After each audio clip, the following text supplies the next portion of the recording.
예, 안녕하십니까. 대구시 공보담당관 한흥민입니다. 바쁘신데도 불구하고 오늘 설명에 참석해 주신 언론인 여러분께 감사드리면서 오늘 기자 설명회를 시작하겠습니다. 먼저 안중권 경제국장님께서 대구로 앱 활성화를 위한 대구로 페이 발행에 대해서 주요 내용을 설명드리도록 하겠습니다. 안녕하십니까. 경제국장 안중권입니다. 지금부터 대구로 앱 활성화를 위한 대구로 페이 발행과 관련해 브리핑 드리겠습니다. 우리 시는 대형 민간 플랫폼사의 독과점에 맞서서 중소상인들의 수수료 부담을 완화하고 시민들의 사용자 편의성을 개선하기 위해서 기존의 택시 또 배달 서비스를 제공하고 있는 대구로 앱을 전통시장, 편의점, 슈퍼마켓, 미용실, 문화체육시설 및 공연 예약 등으로 서비스 분야를 확대해서 시민생활 종합 플랫폼으로 확대 개편하기로 했습니다. 또 이러한 환경 변화에 발맞추어서 대구로 앱 활성화를 위해서 대구 행복페이의 사용을 대구로 앱 내에서만 유통되는 가칭 대구로 페이로 전환하여 올해 7월부터 발행할 계획입니다. 이에 따라 대구 행복페이는 지난 1월 설 특별 판매를 마지막으로 발행이 중단됩니다. 지역 소상공인들의 수수료 부담을 줄이고 또 지역 경제 활성화를 위해 21년 8월 배달 앱으로 출발한 대구로는 전국 공공 배달 앱 중에서 최단 기간에 주문액 100억 원을 돌파했고 불과 2개월 전 출시된 대구로 택시 역시 택시 가입률 50%, 하루 7천 호출 달성 등 시민들의 뜨거운 성원을 받으며 성공적으로 자리 잡았습니다. 대구로의 그동안의 운영 성과를 바탕으로 소상공인 공공 플랫폼의 성공 가능성과 필요성을 재확인한 우리 시는 대구로 운영사와의 업무 재협약을 통해서 시민 편의 서비스 확대와 더불어 향후 나들이콜, 주차장 앱 등 다양한 공공정보도 함께 탑재할 예정입니다. 우리 시는 이번 대구로 앱 확대 개편을 통해서 민간 거대 플랫폼, 카드사에 대항하는 내생적인 시민생활 종합 플랫폼을 독자적으로 보유하게 됨으로써 지역 상권 활성화, 시민 혜택 확대라는 목표를 보다 효과적으로 달성할 수 있을 것으로 기대합니다. 대구로 페이의 충전과 결제는 대구로 앱에서 가능하며 기존 대구로 앱 가입자는 별도의 가입 절차 없이 대구 행복페이에서 대구로 페이로 전환 동의 후에 기충전된 금액을 사용하실 수 있습니다. 현재 기준 음식점 등 13,461개소, 택시 7,010대 등 대구로 가맹점에서 자유롭게 사용이 가능하고 향후에 시민들의 일상생활과 밀접한 분야를 우선적으로 사용처를 대폭 확대해 나갈 예정입니다. 한편 행정안전부는 지난 1월 국비 예산 규모 대폭 축소와 지역 여건을 고려한 차등적 지원을 내용으로 하는 지역사랑 상품권 국비 지원에 대한 정책 변화를 발표한 바 있고 지역별 국비 배분의 규모와 세부 지침은 2월 중순 이후 발표할 예정입니다. 발표 내용에 따라서 대구로 페이의 발행 규모, 할인율, 그리고 1인당 구매 한도 등이 추후 확정될 예정입니다. 우리 시는 전국에서 최초로 도입되는 이번 제도 개편을 통해서 수도권 독과점 IT 기업들의 횡포로부터 지역 소상공인들을 보호하는 대구로 앱이 경쟁력 있는 지역 공공 앱이 될 수 있도록 다양한 노력을 기울여 나가겠습니다. 시민 여러분께서도 대구로 앱을 적극 활용해 주시기를 부탁드립니다. 이상으로 대구로 앱 활성화를 위한 대구로 페이 발행에 관한 브리핑을 마치겠습니다. 감사합니다.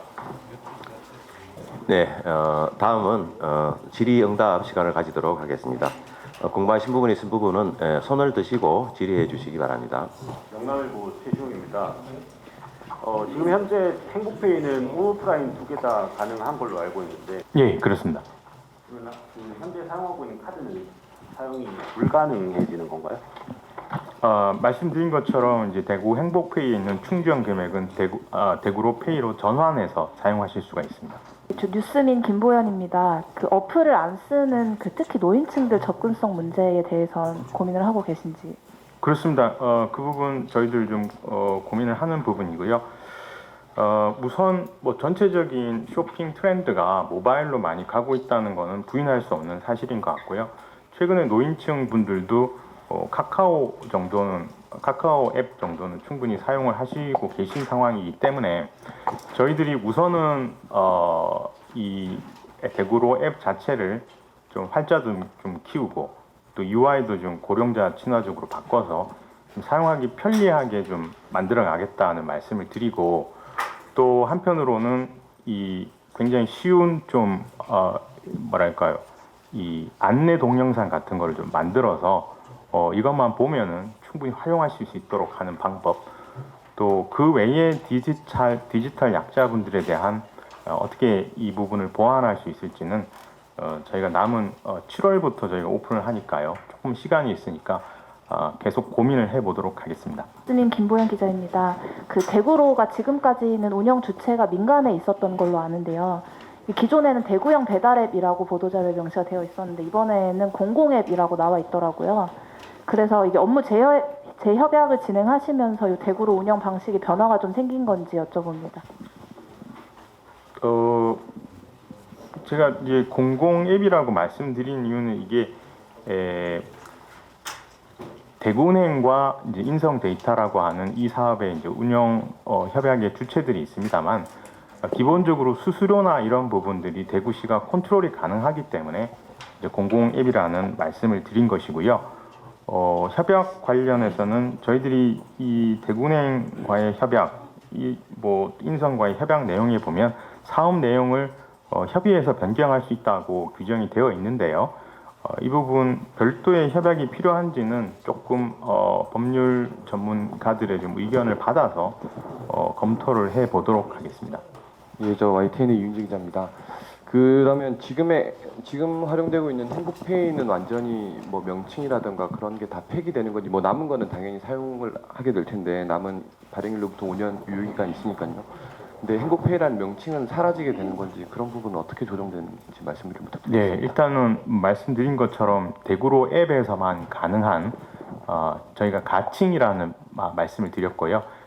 앱 내에서만 가능한 지역화폐, 대구로 페이 형태가 될 거라는 말씀을 드리겠습니다. 굉장히 좋았던 걸로 알고 있거든요. 1월 달에 그 설 특별 판매한 금액은 어땠고 이거를 굳이 폐지하면서까지 이렇게 전환해야 하는 어떤 필요성일까요? 뭐 때문에 이렇게까지 전환을 결정하신 건지 궁금합니다. 예, 그 부분 좀 말씀드리겠습니다. 이게 저희가 배달 앱 그리고 택시로 이제 대구로를 운영을 해보니까 이 IT 독과점 기업들로부터 소상공인들을 보호하는 그런 기능이 굉장히 크다라는 것을 저희가 확인을 했고요. 그래서 이 대구로 앱을 좀 몸집을 더 키워서 규모의 경제를 좀 가져서 더 많은 서비스를 좀 추가를 하게 되면 소상공인들에게 돌아가는 혜택, 또 시민들에게 돌아가는 혜택이 중장기적으로는 더 크다는 이런 판단에 따른 것입니다. 지금 군위에서 우리 행복페이와 같은 이런 지금 할인 이 혜택 10%짜리가 있는데, 이 통합이 되면 그 통합의 문제를 어떻게 할 건지 하고요.